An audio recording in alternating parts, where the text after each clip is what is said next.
Hey everybody, welcome back to my channel. In today's video, I wanted to share the old school way or the traditional way of making Guyanese style Pholourie. Now there are so many different ways that people make Pholourie depending on whatever country you are from, also depending on what region you're from within the different countries.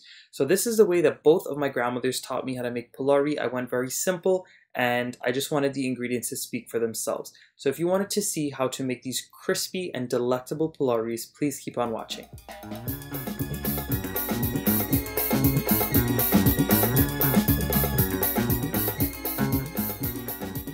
So the old school way of making Guyanese style Pholourie starts off with you soaking and grinding fresh split peas. There's absolutely no getting around this. If you want that exact taste and texture that is traditional to Pholourie, you're gonna have to go ahead and do this step. So basically, I have my split peas. I've soaked them overnight because I had the time. By all means, if you don't have the time to soak them overnight, you can soak them in some boiling hot water for about 1 to 2 hours, and that should do the trick. Basically, you want them to plump up a little bit, so this way it is easy for you to blend them. Now, the traditional way of grinding the split peas was on a masala brick or a lorha and sil. My grandmother says that they would do this in very, very small batches until the entire batch of dal was done.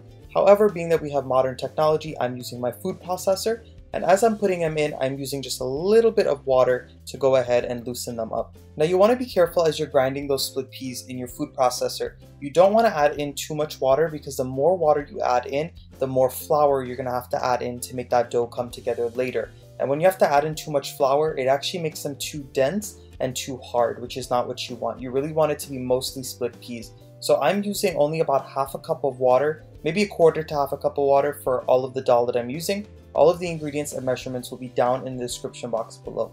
Essentially, this is the texture that you're looking for. You're looking for somewhat of a fine paste. So you want to go ahead and finish grinding all of your split peas, and then we can go ahead and mix up the rest of our Pholourie batter. Now once you finish grinding all of your dal or your split peas, it is time to go ahead and work on the seasonings that we're going to put in the Pholourie. Now traditional old school Pholourie is very, very simple as far as seasonings go. You really let the split peas talk for themselves, and it's only minimal ingredients that you put in. So the real style way of making this is to go ahead and just pound some garlic as well as some hot pepper. Now I'm using my mortar and pestle today, but if you don't have a mortar and pestle, you can feel free to chop it up very fine. You can grate the garlic, or you can even blend up these ingredients. Whatever way you need to do it, just get them into a nice fine paste. So my garlic and pepper have been pounded out really well. In my bowl with those ground split peas, I am going in with some salt, and this is salt to taste. I am also going in with some turmeric, also known as dye to us Guyanese people. Now, as I said before, all of my ingredients and the proper measurements will be down in the description box below. However, some people like their Pholourie more yellow than others, so you're going to want to go ahead and gauge the amount of turmeric you're adding into this mix. So once you go in with that turmeric, you're also going to go in with your mixture of that garlic and hot pepper. Today I'm using wiri peppers because that's what I have on hand, but if you don't have those, Scotch bonnet peppers or habanero peppers work just as fine. And once you add all of those ingredients into your split peas, you're going to go ahead and mix them really, really well. Now the reason why I like to mix all of the seasonings into the plain split peas before I add any flour is because the more you mix this batter when it has flour in it, the more you develop those glutens, and it can actually make them more dense and more tough, so you want to be careful about that. So once you mix in all of your seasonings, you can actually go ahead and give it a quick little taste for salt. You can go ahead and pinch just a little piece of those split peas and taste it and see if it has enough seasoning, and you can adjust from there. Now at this point, I'm going in with some baking powder. Now this is a little bit of a controversial ingredient. I say this because traditionally I believe that the Pholourie was made without baking powder, and it was just made with straight up dal and maybe a little bit of flour. However, my family and I, we like to add in just a little pinch of baking powder because it actually gives a nice little fluffiness to the Pholourie, and it doesn't make it super, super dense and hard. Now, once you add in your baking powder, you are going to go in with your all-purpose flour. Now, the all-purpose flour that you're adding in totally depends on how much flour you had to add in when you were blending up your split peas. Being that I used such little water for the blending of my split peas, I did not have to add in much flour as I was mixing it together.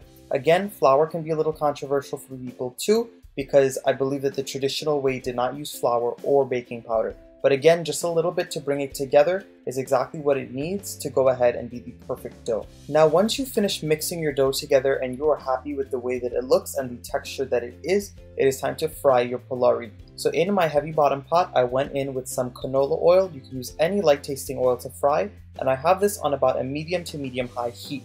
Basically what I'm doing right now is I'm grabbing little portions of my dough, probably about a tablespoon to a tablespoon and a half, and I'm working it within my hands to make somewhat of a ball or a rounded shape, and I'm putting them straight into my oil.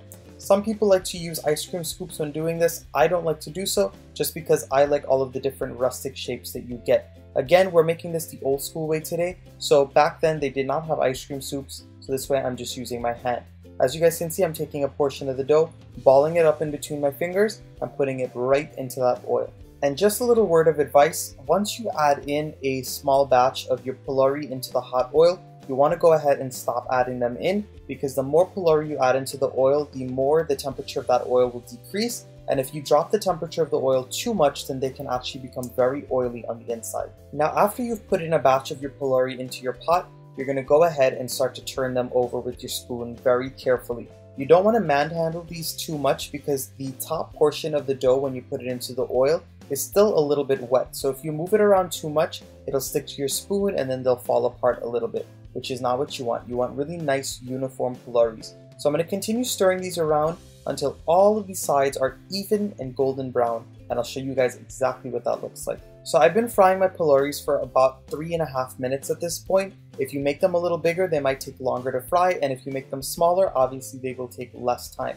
So basically, once you are happy with the color, you're going to go ahead and remove them from the hot oil and transfer them onto a plate that you've lined with some paper towel, so this way you can drain off some of that extra oil. And after you're done frying all of your different batches of Pholourie, you are ready to eat. Now you can do so many things with this Pholourie right here. You can go ahead and serve it just like it is with your favorite type of chutney or sauce. In my family, we love serving Pholourie with mango sour or mango chutney, but I know a lot of people like to eat it with tamarind sauce or tamarind chutney as well. So go ahead and enjoy it as you wish. And you can also even throw these into karhi. Now for anybody who doesn't know what karhi is, it is basically Pholourie that is soaked in a dal gravy, and that's what I'm showing you guys right here. I have 2 recipes or variations for that on my channel. I have a shrimp version as you're seeing here, and I also have the classic vegan version that I posted about a couple of years ago. If you enjoyed this quick and simple video today, please go ahead and give it a big thumbs up. Subscribe to my channel if you're not subscribed yet, and keep leaving your amazing comments down below. And I'll be seeing you guys again very soon in one of my next videos. Bye everyone!